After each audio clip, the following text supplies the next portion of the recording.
जी कह चुके थे। देखिए प्रॉब्लम तो है ही, उसमें कोई डिनाइंग नहीं है, बट एट द सेम आप यू टर्न ले रही हैं प्रियंका जी। नहीं, यू टर्न होता है जब मैं कहूँ कि मैं आपको 15 लाख रुपए आपके अकाउंट में दूंगी और फिर मुकर जाऊँ। तो दिख रहा है ना किसके अकाउंट में कितना आ रहा है सर। हाँ तो अभी थोड़ा रुझानों पे बात नहीं करते, रिजल्ट्स पे बात करेंगे अमन जी। गौरव भाटिया 159, मध्य प्रदेश, छत्तीसगढ़ 56 और राजस्थान 107। ये आपकी उम्मीदों से भी ज्यादा है, लेकिन ज्यादा उम्मीद की आपने। लोकसभा की हम बात कर लेते हैं, क्योंकि अगर इन सीटों गौरव के पास जा रहे हैं। गौरव बोलिए।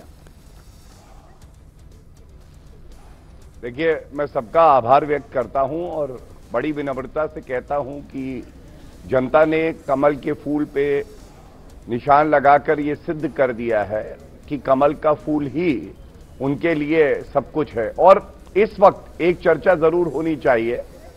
अभी हमें 2 घंटे इंतजार जरूर करेंगे, लेकिन जो लोग नरेंद्र मोदी जी को कोस रहे थे, अब शब्दों का उपयोग कर रहे थे, नरेंद्र मोदी जी ने जोड़ने की राजनीति करी है। यह सिद्ध हो गया है कि सबसे बड़ी जाति और जिसका सशक्तिकरण नरेंद्र मोदी जी कहते हैं करेंगे, वो जाति है महिला, युवा, गरीब और किसान। और जो ये तोड़ने का काम करते थे घमंडिया के सारे दल, उनका हश्र देखिए। लोग कह रहे थे कि कांग्रेस को करंट लगेगा। ये कहना गलत नहीं होगा अमीर जी, अमन जी, इनका तो ट्रांसफॉर्मर ही फूक गया है। और साथ में आप वहां पे पापी आपकी प्रवक्ता बैठी थी। अब उनको ये नहीं पता है कि अंदर से तो खुश है, चेहरे पे वो खुशी लानी है या नहीं लानी है। मध्य प्रदेश, छत्तीसगढ़ इनके नेता कोसते हैं और यहां पे बैठ के बता रहे घमंडिया एक है। अरे घमंडिया का कोई अस्तित्व नहीं है। अस्तित्व है तो सकारात्मक राजनीति का है। महिलाओं को जिस तरह से लाडली योजना में मध्य प्रदेश, आज आप मानते हैं सकारात्मक राजनीति है महिलाओं को बेसिक इनकम देना? आज आप मान रहे सस्ता सिलेंडर? बीच में कौन बोल रहा है? सस्ता सिलेंडर आप मान रहे, जिसने आपने जिनको याद किया, बीच में कौन बोला है? आपने जिनको याद किया वही बोल रहे हैं। आप बार बार हमारा नाम ले रहे थे तो हम आ गए। पापी आपकी प्रवक्ता है? अरे इनके पाप का घड़ा फूटने जा रहा है। अरे गौरव जी बताइए ना, आज सिलेंडर कितने का मिलेगा मध्य प्रदेश, राजस्थान, छत्तीसगढ़ में? आप ये बताइए, कहाँ आप लड़ा रहे हैं आज भी?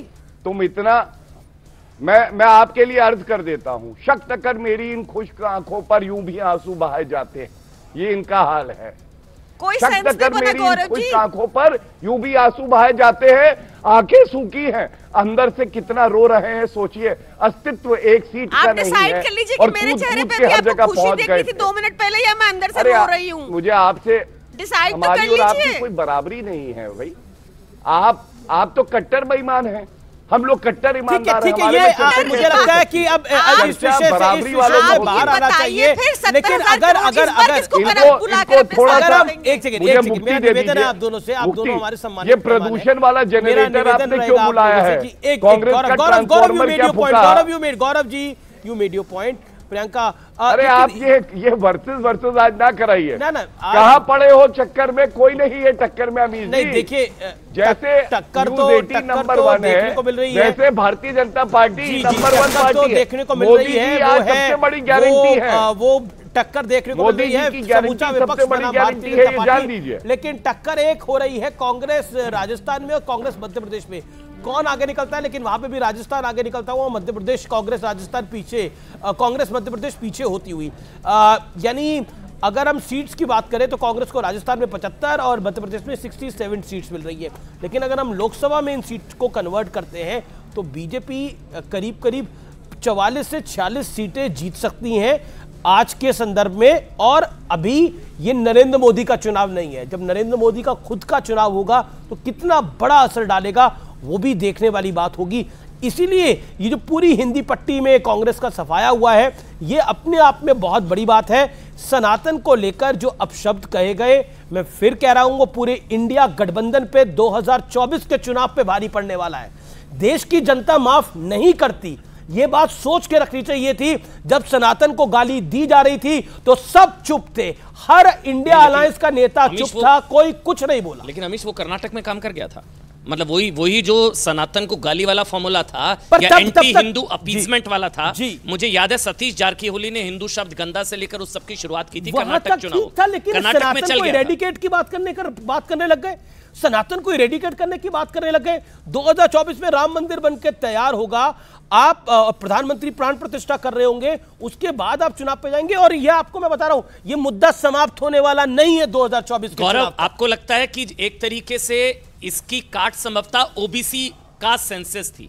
मैं एक सीरियस सवाल आपसे ले रहा हूं। यह कहा जा रहा था कि भाई 80% का तो पता नहीं 20 एकजुट है और 80 डिवाइडेड होगा, और डिवाइड करने के लिए ओबीसी कास्ट सेंसस सब कुछ करने की कोशिश की गई, वो भी उल्टा पड़ा। ओबीसी का भी बंपर वोट बीजेपी को मिल रहा है। अश्विनी एक मिनट सुन लेते हैं।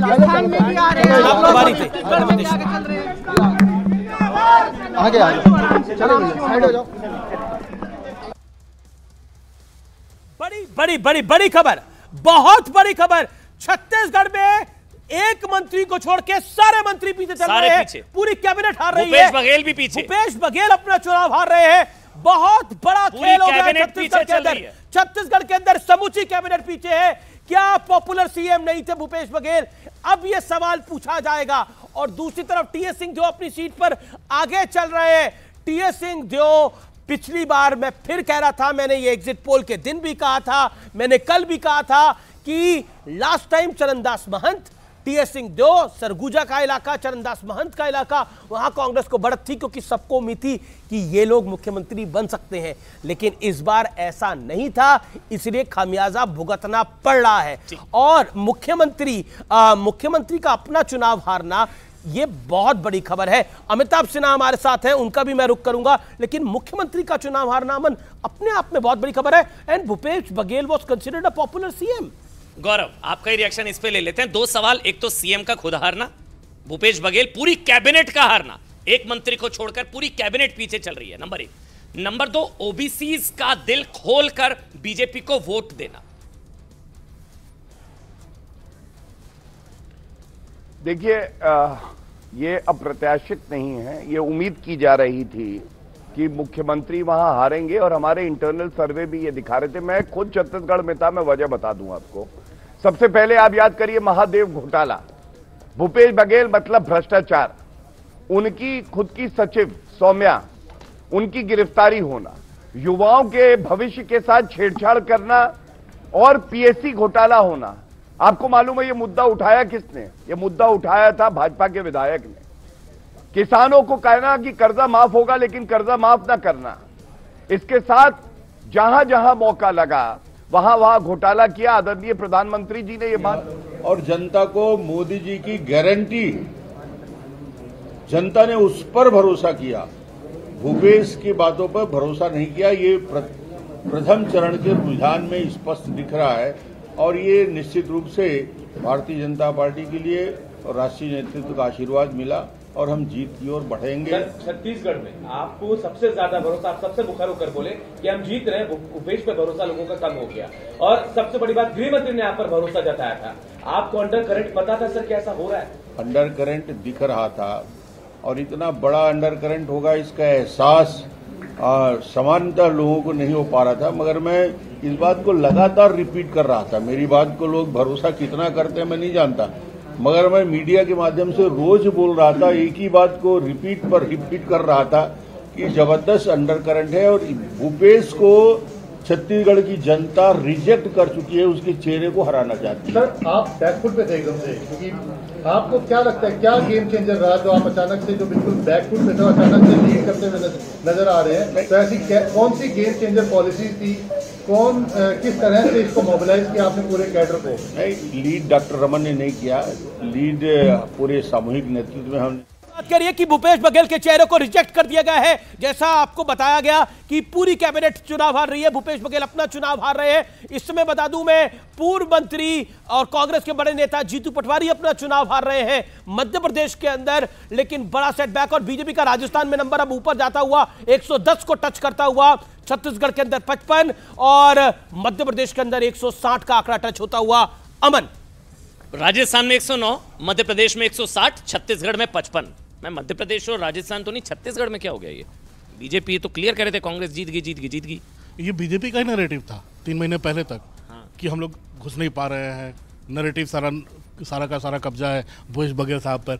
लगता है भूपेश बघेल साहब या तो ओवर कॉन्फिडेंस में मात खा गए। पूरी कैबिनेट हार रही है, मतलब एक को छोड़कर पूरी कैबिनेट पीछे है। ये बड़ा रिजेक्शन है। दूसरी शायद एंटी इनकम्बेंसी को वो पढ़ नहीं पाए होंगे। बीजेपी ने 55 नए चेहरे दिए थे अमन, ये सबसे बड़ी उपलब्धि थी बीजेपी की। 55 नए चेहरे, 55 नए चेहरे थे जो पहली बार चुनाव लड़ रहे थे। हो सकता है जो इस्टेब्लिश्ड नेता हो, जो चुनाव लड़ रहे हो, उनसे ज्यादा भरोसा जनता ने इन पर जताया हो, क्योंकि छत्तीसगढ़ आगे बढ़ नहीं और एमपी में 160, ये तो कुछ ज्यादा नहीं हो गया? 160 ये थोड़ा ज्यादा हो गया। ये मुझे लगता है कि उनकी 135 प्लस तो सब बात करने लगे थे वोटिंग के बाद, लेकिन 160 अगर पहुंच रहे हैं 150 तो ये बहुत अच्छा है। और अमीश जो लगातार सुबह से कह रहे हैं ना कि राजस्थान में भी ना हारी तो है कांग्रेस, उतनी बुरी तरह नहीं हारी। जब सत्ता की अदला बदली का इतिहास है तब भी बीजेपी 109 पे रुक गई।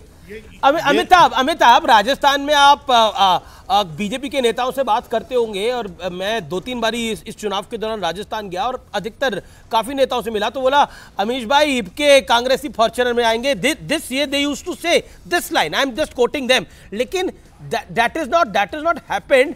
क्या इंटरनल फाइट बीजेपी की थोड़ा बीजेपी को पीछे कर रही है? अदरवाइज बीजेपी का नंबर 120 प्लस होना चाहिए था, यहाँ पर 125 प्लस होना चाहिए। 109 पे रुक गई ना बीजेपी भी। अमित, ये हम लोगों ने पूरा का पूरा कैंपेन देखा है, कैसे अमित शाह के हाथ में कमान दी गई, कैसे प्राइम मिनिस्टर के रोड शोज और प्राइम मिनिस्टर की रैलियां प्लान की गई, कैसे वहां के लॉ एंड ऑर्डर को इशू बनाया गया। अमित शाह बार बार यही कहते थे कि सिर्फ लॉ एंड ऑर्डर का ही एक इशू है जो हमारी नैया पार करा देगा राजस्थान में। तो मुझे लगता है कि वर्कर्स का बाहर निकलना, भरोसा होना जीत पे, मोदी गारंटी, ये तमाम चीजें ऐसी हैं जो जीत दिला रही हैं। लेकिन जनता को सलाम। चुनाव का पलटा, बड़ा अपडेट। गौरव बल्लभ जो कि कांग्रेस के प्रवक्ता हैं, वो अपनी सीट से अब पीछे चल रहे हैं। पहले आगे थे लेकिन अब पीछे चल रहे हैं। लेकिन इंटरेस्टिंग अपडेट ये है, लेकिन इस समय की सबसे बड़ी खबर अगर कोई है तो वो है छत्तीसगढ़, जहां पर पूरी कैबिनेट लगभग पीछे है। कवासी लखमा एक मंत्री हैं जो सिर्फ आगे चल रहे हैं, कवासी लखमा पिछड़े हैं, और कवासी लखमा और कांग्रेस की छत्तीसगढ़ की मंत्रिमंडलों में आपस में बातचीत नहीं होती थी। सबीना के पास कुछ आंकड़े हैं, उनके पास भी मैं जरूर जाऊंगा, लेकिन बड़ी खबर छत्तीसगढ़ है जो अंडरलाइनिंग है कि बीजेपी को वहां जो जीत मिल रही है ये एक बहुत बड़ी जीत है, और राजस्थान में बीजेपी का नंबर अब बढ़ता हुआ 109 की तरफ जाता हुआ, और टीआरएस माफ करिए बीआरएस है अब तो, बीआरएस 44 और कांग्रेस 63। कांग्रेस को बढ़त तेलंगाना में अच्छी खासी मिल गई है। अब रेणुका सिंह केंद्रीय मंत्री हैं, वो सोनहट से अपनी कॉन्स्टिट्यूएंसी छत्तीसगढ़ से पीछे चल रही हैं। अंबिकापुर से